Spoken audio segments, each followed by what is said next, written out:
Today's scripture is Matthew chapter 2, verse 11, which says, "And when they were come into the house, they saw the young child with Mary his mother, and they fell down and worshipped him.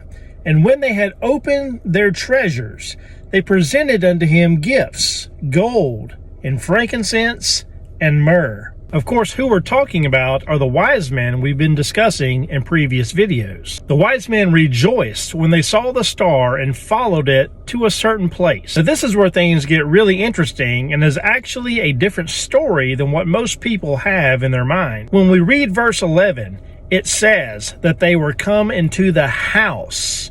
It doesn't say anything about a manger. It doesn't say anything about a barn. There were no animals around that we're aware of. It says that they came to a house where the young child was. Now, if you read on down to verse 16, this is when Herod gets extremely upset because the wise men never came back. And that's when he sent out a decree to kill all of the young boys who were 2 years of age and under. Well, when you put all that together, that makes us realize that Jesus was most likely 2 years old at this point before the wise men showed up at their house. And because of this threat on Jesus' life, we read in verse 12 and 13 that an angel of the Lord spoke to Joseph and said, "Y'all need to get out of town and go to Egypt for a while till all of this blows over." And scripture tells us that Joseph took his wife Mary and Jesus, their young child, and moved to Egypt until the threat had blown over. In fact, verse 15 says that they remained in Egypt until the death of Herod.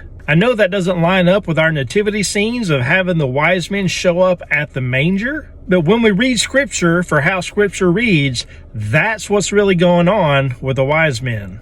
We've got just a couple of days until Christmas, so tune in tomorrow for the next video on our Christmas series. I'm Pastor John, creating community by sharing scripture. God bless. Go tell the world.